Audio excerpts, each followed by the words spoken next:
1 iyuldan pensiyalar ommaviy to'xtatiladi degan gaplar ko'pchilikni xavotirga solyapti. Men bugun shu masalani oddiy, tushunarli va hujjatlarga tayangan holda tushuntirib beraman. Bu ma'lumot nafaqat pensionerlar, balki ularning farzandlari, vasiylari, chet elga ketgan qarindoshlari va bank kartasi orqali pensiya olayotgan har bir oila uchun juda muhim. Chunki bitta kichik xato, bitta tasdiqlanmagan ma'lumot yoki vaqtida topshirilmagan hujjat pensiya to'lovining vaqtincha to'xtashiga olib kelishi mumkin. Videoni oxirigacha ko'ring, chunki men kimlar xavotir olishi kerak, kimlarga bu umuman tegmasligi mumkin, qaysi holatlarda pensiya to'xtatiladi, qanday qilib oldindan muammoning oldini olish mumkinligini bosqichma-bosqich aytaman. Agar siz pensiya, nafaqa, ijtimoiy to'lovlar va qonunchilikdagi o'zgarishlar bo'yicha aniq, sodda va foydali ma'lumot olishni istasangiz, hozirroq kanalga obuna bo'ling va videoga like bosing. Bu ma'lumotni qarindoshlaringizga ham yuboring. Chunki ko'pchilik aynan bilmagani uchun qiynaladi. Avvalo bir narsani aniqlashtirib olaylik. 1 iyuldan hammaning pensiyasi bir kunda butunlay bekor bo'lib ketadi degan gap noto'g'ri talqin bo'lishi mumkin. Aslida gap ko'pincha pensiya tizimida ma'lumotlarni yangilash, yashash holatini tasdiqlash, bank kartalari, shaxsiy ma'lumotlar, doimiy yashash joyi, chet elda bo'lish muddati, nogironlik hujjatlari yoki boshqa asoslarning tekshirilishi haqida ketadi. Ya'ni davlat pensiyani shunchaki jo'lash uchun to'xtatmaydi. Pensiya to'xtatilishi uchun aniq sabab bo'lishi kerak. Ilgari ko'p jarayonlar, qog'oz hujjatlar, mahalla ma'lumotnomasi, pasport nusxasi, pensionerning shaxsan borishi yoki pochta orqali pul olish tartibi asosida yurardi. Masalan, pensioner har oy pochtachi orqali pulini olardi. Pochtachi uni ko'rib, tirikligini, manzilda yashayotganini amalda bilardi yoki odam pensiya jamg'armasiga borib hujjatini yangilardi. Hozir esa ko'p to'lovlar bank kartalariga o'tdi. Bu qulay. Lekin shu bilan birga tizim pensionerning haqiqatan ham o'zi pul olyaptimi? U tirikmi? Manzili o'zgarmaganmi? Hujjati muddati tugamaganmi? Chet elga doimiy ketib qolmaganmi? degan savollarni avtomatik tekshirishga majbur bo'ladi. Shuning uchun 1 iyul sanasi atrofidagi asosiy xavotir shundan iborat. Ayrim toifadagi pensionerlar va nafaqa oluvchilar o'z ma'lumotlarini tasdiqlamasa, pensiya to'lovi vaqtincha to'xtatilishi mumkin. Bu bekor qilish degani emas. Ko'p holatda bu faqat to'lovni ushlab turish, sabab aniqlangandan keyin esa qayta tiklash degani. Lekin oddiy odam uchun farqi yo'q. Pul vaqtida tushmasa, dori olish kerak, kommunal to'lov bor, oziq-ovqat kerak. Shuning uchun men bu masalaga beparvo qarashni maslahat bermayman. Hozir pensiya tizimida asosiy yo'nalish raqamlashtirishga o'tyapti. Davlat idoralari o'zaro ma'lumot almashadi. FHDYO ma'lumotlari, migratsiya ma'lumotlari, bank ma'lumotlari, nogironlik bo'yicha tibbiy ijtimoiy ekspertiza ma'lumotlari, yashash joyi, vafot etish qaydlari, ish staji va boshqa bazalar solishtiriladi. Bu yaxshi tomoni bilan ortiqcha hujjat tashishni kamaytiradi. Lekin yomon tomoni shundaki, ba'zida xato bo'lsa, odam tirik bo'lsa ham tizimda ma'lumot kechiksa, familiya yoki pasport seriyasida farq bo'lsa, to'lovda muammo chiqishi mumkin. Masalan, bir pensionerning eski pasporti bo'yicha pensiya ochilgan, keyin ID karta olgan, lekin bankdagi ma'lumot eski qolgan. Pensiya jamg'armasida yangi ma'lumot bor, bankda eski ma'lumot turibdi. Natijada to'lov qaytishi yoki kartaga tushmasligi mumkin. Yoki pensioner chet elga farzandlarinikiga 7-8 oyga ketgan. U doimiy ko'chib ketmagan. Lekin tizim uning uzoq muddat mamlakat tashqarisida ekanini ko'radi va yashash holatini tasdiqlashni so'rashi mumkin. Agar pensioner yoki uning vakili buni vaqtida qilmasa, to'lov vaqtincha to'xtashi ehtimoli bor. Oldin bunday holatlarni mahalla, pochta yoki shaxsiy murojaat orqali asta-sekin aniqlashardi. Hozir esa elektron tekshiruv tezlashgani uchun muammo ham tezroq ko'rinadi. Shu sababli ommaviy to'xtatish degan ibora odamlarni qo'rqityapti. Men ekspert sifatida aytaman, eng katta xavf pensiya olish huquqida emas, balki hujjat va ma'lumotlarning tartibda emasligida. Kimning hujjati toza, ma'lumoti yangilangan, bank kartasi ishlayotgan, yashash holati tasdiqlangan bo'lsa, odatda xavotirga asos kam bo'ladi. Birinchi navbatda pensiyani bank kartasi orqali olayotgan, lekin kartadan o'zi foydalanmayotgan pensionerlar ehtiyot bo'lishi kerak. Masalan, onaxonning kartasi o'g'lida, onaxon qishloqda yashaydi. O'g'li esa shaharda pulni yechib beradi. Bu hayotda ko'p uchraydigan holat. Agar tizim yoki bank pensionerning shaxsan tasdiqlanishini talab qilsa, onaxonning o'z ko'rinishi, biometrik tasdiqdan o'tishi yoki pensiya bo'limiga murojaat qilishi kerak bo'lishi mumkin. Farzandning men har oy olib beraman degan yetarli bo'lmasligi mumkin. Agar ishonchnoma yoki rasmiy vakillik bo'lmasa, ikkinchi toifa chet elda yurgan pensionerlar. Masalan, otaxon Rossiyaga nabarasinikiga ketgan, 6 oy, 8 oy, ba'zan 1 yil qaytmaydi. Pensiya esa O'zbekistondagi kartaga tushib turadi. Bunday holatda savol tug'iladi. U doimiy yashash uchun ketdimi yoki vaqtinchami? U tirikligi va pensiya olish huquqi saqlanayotganini qanday tasdiqlaydi? Ayrim hollarda konsullik orqali yoki elektron xizmatlar orqali tasdiqlash talab qilinishi mumkin. Agar bu bajarilmasa, pensiya to'lovi vaqtincha ushlab turilishi ehtimoli bor. Uchinchi toifa nogironlik pensiyasi yoki nafaqasi oluvchilar. Bu yerda eng muhim nuqta tibbiy ijtimoiy ekspertiza muddati. Agar nogironlik guruhi muddatli belgilangan bo'lsa, masalan 2025 yil 3 iyungacha amal qilsa, ilk iyuldan keyin tizim asos muddati tugadi deb ko'rsatishi mumkin. Odam hali ham sog'lig'i sabab ishlay olmayotgan bo'lishi mumkin. Lekin hujjat yangilanmagan bo'lsa, to'lov to'xtaydi. Keyin komissiyadan o'tib hujjat yangilangach to'lov qayta tiklanadi. Ammo bu orada 1-2 oy pulsiz qolib ketishi mumkin. 4-toifa. O'quvchisini yo'qotganlik pensiyasi olayotgan oilalar. Bu pensiya odatda farzandning yoshi, o'qishi, mehnatga layoqatsizligi kabi shartlarga bog'liq. Masalan, bola o'gindekish yoshga to'ldi. Agar u kunduzgi bo'limda o'qiyotgan bo'lsa, tegishli ma'lumotnoma olib borilishi kerak bo'lishi mumkin. Ma'lumotnoma vaqtida berilmasa, tizim uni endi voyaga yetgan deb ko'rib, to'lovni to'xtatishi mumkin. Keyin o'qish joyidan hujjat keltirilsa, masala hal bo'ladi. Lekin oilaning daromadi aynan shu pensiyaga bog'liq bo'lsa, vaqtida harakat qilish juda muhim. 5-toifa: pasport, ID karta, familiya, yashash manzili yoki bank rekvizitlari o'zgarganlar. Ayol kishi turmushga chiqib familiyasini o'zgartirgan, lekin pensiya hujjatlarida eski familiya qolgan. Yoki pensioner boshqa viloyatga ko'chgan, lekin pensiya ishi eski tumanida turibdi. Yoki karta muddati tugagan, yangi karta ochilmagan. Bularning hammasi oddiy texnik masala ko'rinadi, lekin amalda pensiya tushmasligiga sabab bo'lishi mumkin.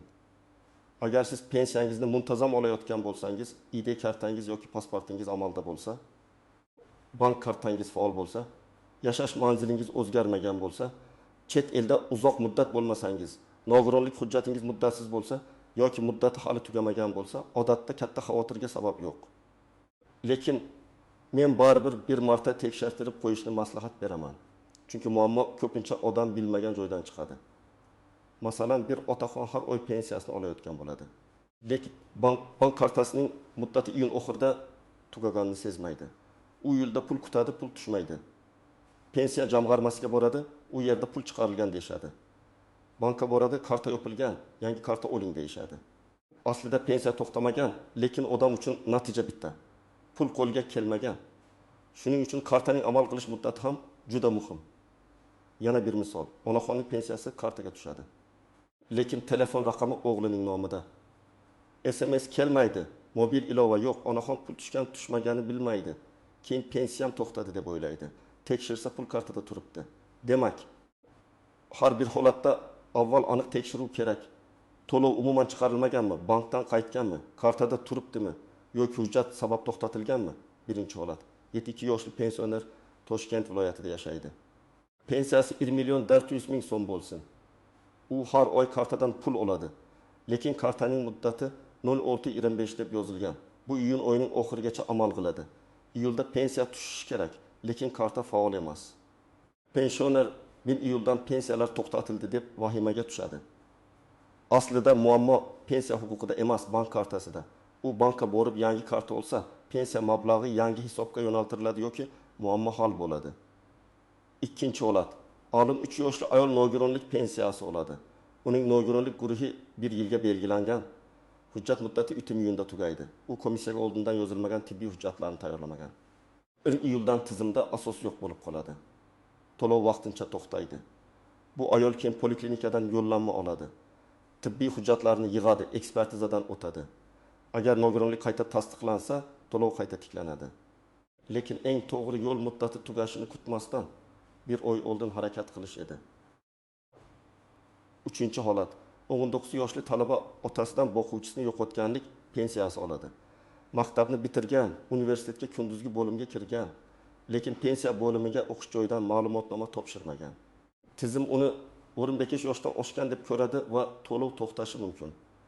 Agar u universitetdan kunduzgi ta'limda o'qiyotgani haqida ma'lumotnoma olib borsa, pensiya davom etishi mumkin.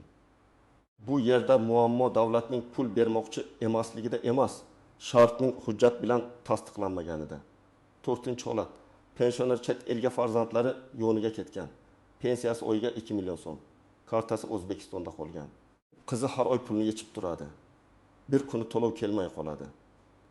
Sabab shuki, pensionerning yashash holati yoki mamlakatda bo'lish ma'lumot tekshiruvga tushgan. Bunday paytda qizi shunchaki bankomatdan pul kutib o'tirmasligi kerak. Pensiya jamg'armasiga murojaat qiladi. Qanday tasdiq kerakligini so'raydi. Agar ishonchnoma kerak bo'lsa, rasmiylashtiradi. Agar konsullik orqali tasdiq kerak bo'lsa, pensioner o'sha yo'l bilan hujjat tayyorlaydi. 5-holat. Ayol kishi turmushga chiqqan, familiyasi o'zgargan, ID karta yangilangan. Lekin bank hisobida eski familiya, pensiya ishida yangi familiya. Bank to'lovni qabul qilishda nomuvofiqlik ko'radi. Bunday holatda FHDYO hujjati, yangi ID karta, bank ma'lumotlari va pensiya bo'limidagi ma'lumot bir-biriga mos bo'lishi kerak. Eng muhim nozik jihat shuki, pensiya to'xtatilishi va pensiya bekor qilinishi bir xil narsa emas. To'xtatilishi vaqtinchalik bo'lishi mumkin. Masalan, hujjat yangilanmagan, yashash holati tasdiqlanmagan, bank rekviziti xato, nogironlik muddati tugagan. Bekor qilinishi esa pensiya olish huquqi umuman yo'qolganda yuz beradi. Masalan, boquvchisini yo'qotganlik pensiyasida farzand o'qishini tugatgan va yosh bo'yicha shart tugagan bo'lsa, yoki noto'g'ri hujjatlar asosida pensiya tayinlangani aniqlansa, masala boshqacha ko'riladi. Ikkinchi nozik jihat. Agar pensiya to'xtagan bo'lsa, bu pul butunlay kuyib ketdi degani emas. Ko'p hollarda odam sababni bartaraf etsa, qonuniy asos bo'lsa, to'lanmagan oylar qayta hisoblab berilishi mumkin. Lekin bu avtomatik bo'ladi deb uyda kutib o'tirmaslik kerak. Ariza yozish, hujjat topshirish, holatni rasmiylashtirish zarur bo'ladi. Men har doim shuni aytaman, og'zaki gap bilan emas, yozma murojaat bilan ishlang. Chunki yozma murojaatga javob berilishi shart. 3-nozik jihat. Ishonchnoma. Ko'pchilik farzandlar ota-onasining pensiya kartasini ishlatadi. Hayotda bu tushunarli, ota-onasi yura olmaydi. Bankka bora olmaydi. Lekin huquqiy tomondan qaraganda boshqa odamning kartasidan doimiy foydalanish xavfli. Agar pensioner o'zi pulni ola olmasa, notarial ishonchnoma yoki qonuniy vakillik masalasini to'g'ri rasmiylashtirish kerak. Aks holda keyin bank ham, pensiya organi ham siz vakil ekaningizni tasdiqlang deyishi mumkin. 4-nozik jihat, vafot etgan pensioner nomiga pul tushishi. Afsuski, ba'zan pensioner vafot etadi. Lekin yaqinlari kartadan pul yechishni davom ettiradi. Bu juda xavfli. Chunki keyin ortiqcha olingan pullar qaytarilishi talab qilinadi. Ayrim holatlarda huquqiy javobgarlik ham kelib chiqishi mumkin. Shuning uchun vafot holati bo'lsa, yaqinlar FHDga va pensiya organidagi jarayonlarni to'g'ri rasmiylashtirish kerak. Dafn puli, meros qolgan mablag' masalalari qonuniy yo'l bilan hal qilinadi. 5-nozik jihat. Telefon orqali kelgan qo'ng'iroqlar va firibgarlik. Pensiyangiz to'xtaydi. Kartangizni tasdiqlash kerak. Kodni ayting degan qo'ng'iroqlarga ishonmang. Pensiya jamg'armasi yoki bank xodimi hech qachon sizdan SMS kod, karta paroli, PIN kod so'ramasligi kerak. Agar kimdir shunday desa, bu firibgar bo'lishi ehtimoli juda yuqori. Pensiya masalasini faqat rasmiy idora, rasmiy telefon, bank filiali, davlat xizmatlari markazi yoki ishonchli elektron xizmatlar orqali tekshiring. Endi eng muhim qismga o'tamiz. Siz nima qilishingiz kerak? Men buni oddiy ro'yxat sifatida tushuntiraman, lekin har bir bandga jiddiy qarang. Birinchi qadam, pensiya hujjatlaringizni tekshiring. ID karta yoki pasportingiz amaldami, familiya, ism, otasining ismi to'g'rimi, tug'ilgan sana xatosizmi, yashash manzili mosmi? Agar hujjatda o'zgarish bo'lgan bo'lsa, pensiya bo'limiga va bankka ma'lumot yangilanganini tekshirtiring. Ikkinchi qadam, bank kartangizni tekshiring. Karta muddati tugamaganmi? Hisob faolmi? Karta bloklanmaganmi? SMS xabarnoma ishlayaptimi? Agar karta muddati iyun yoki iyul oyida tugasa, pensiya kelmay qolishini kutmang. Oldindan bankka borib yangi karta oling. Agar pensioner yura olmasa, bankdan uyga xizmat ko'rsatish imkoniyati bormi? Ishonchnoma bilan rasmiylashtirish mumkinmi? So'rab ko'ring. 3-qadam, agar nogironlik pensiyasi yoki nafaqasi olsangiz, hujjat muddatini ko'ring. Tibbiy xulosa, ekspertiza qarori guruh muddati qachongacha amal qiladi. Agar muddat yaqinlashgan bo'lsa, poliklinikaga boring, shifokor ko'rgidan o'ting, kerakli analiz va hujjatlarni tayyorlang. Komissiyaga oxirgi kuni emas, oldindan harakat qiling. Chunki navbat bo'lishi mumkin. Hujjat yetishmasligi mumkin. Shifokor qo'shimcha tekshiruv so'rashi mumkin. 4-qadam. O'quvchisini yo'qotganlik pensiyasi oladiganlar yosh va o'qish shartlarini tekshirsin. Farzand 12 yoshga to'lgan bo'lsa, u kunduzgi ta'limda o'qiyotganini tasdiqlovchi ma'lumotnoma kerak bo'lishi mumkin. Ma'lumotnomada o'quv muassasasi nomi, talabaning FIS, ta'lim shakli, kursi va sana aniq yozilgan bo'lishi kerak. Sirtqi yoki kechki ta'lim bo'yicha shartlar boshqacha bo'lishi mumkin. Shuning uchun o'z hududingizdagi pensiya organidan aniq javob oling. 5-qadam, chet eldagi pensionerlar oldindan bog'lansin.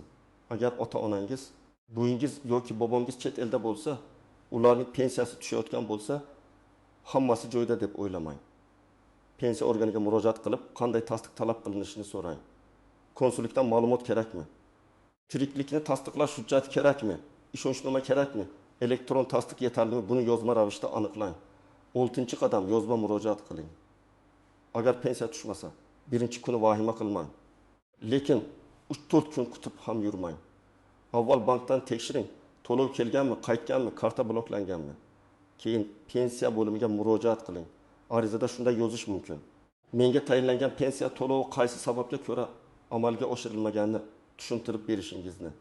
Agar hujjat talab etilsa, ro'yxatini yozma taqdim etishingizni so'rayman. Shunda sizda rasmiy javob bo'ladi. 7-qadam.